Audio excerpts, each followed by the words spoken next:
Saya percaya dalam hubungan, ada yang lebih penting dari uang. Kesederhanaan dan penghargaan jauh lebih baik daripada kelimpahan tapi penuh dengan penghinaan. Salah satu masalah terbanyak dalam pernikahan selain uang adalah tidak adanya nilai penghargaan dalam hubungan. Tidak saling menghormati, tidak saling menghargai. Di dalam hubungan, biasanya fokusnya siapa takut sama siapa. Hubungan itu bukan tentang siapa yang ditakuti, tapi bagaimana kita saling menghormati. Laki-laki nggak boleh kasar, tapi perempuan juga tidak boleh kurang ajar. Sekalipun kamu berasal dari keluarga yang lebih kaya daripada pasanganmu, kamu harus bisa menghargai pasangan. Kalau sudah nikah, jangan mengandalkan orang tua atau mertua. Orang yang aji mumpung mengandalkan kekayaan orang tua atau mertua itu biasanya tidak akan dihargai oleh pasangannya. Kita harus belajar saling menghormati. Efesus 5 ayat 28 dan 33 mengajar kita bagaimana suami harus mengasihi istrinya dan juga istri harus menghormati suaminya. Dua-dua harus saling menghargai. Dimulai dari masa pacaran, kita harus saling menjaga supaya di dalam hubungan ada nilai penghargaan. Bagaimana supaya kita tetap dihargai? Jaga kekudusan. Yang laki-laki jangan kasar, yang perempuan gak boleh kurang ajar. Siapa sih yang gak mau punya masa depan yang baik, punya pasangan yang baik, rumah tangga yang harmonis, keuangan yang diberkati, perlindungan Tuhan atas kesehatan, berkat Tuhan atas keturunan. Tapi mari kita lihat rahasia firman Tuhan. Bagaimana kunci punya hidup yang diberkati. Mazmur 1 ayat 1. Berbahagialah orang yang tidak berjalan menurut nasihat orang fasik, yang tidak berdiri di jalan orang berdosa, dan yang tidak duduk dalam kumpulan pencemooh, tetapi yang kesukaannya ialah Taurat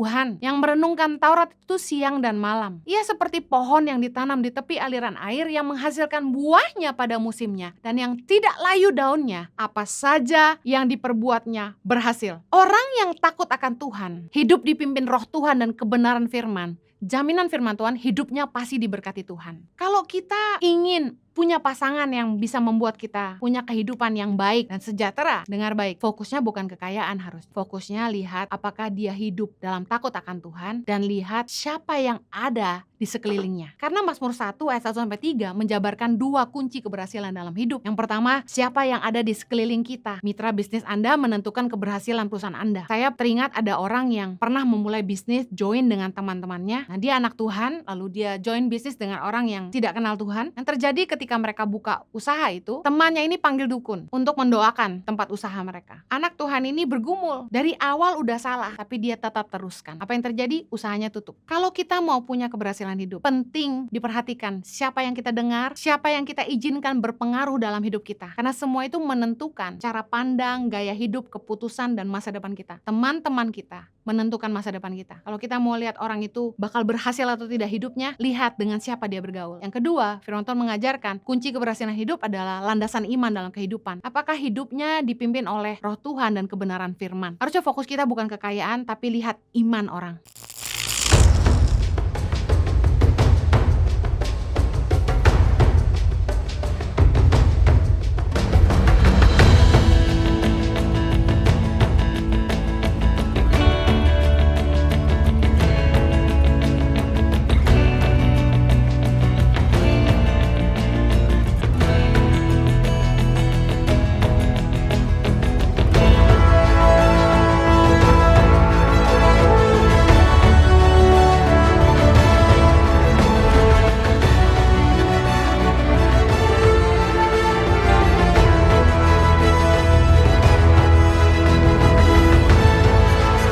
Cerita anak pedalaman dalam meraih mimpi dan mengejar cita-cita bersama Tangan Pengharapan.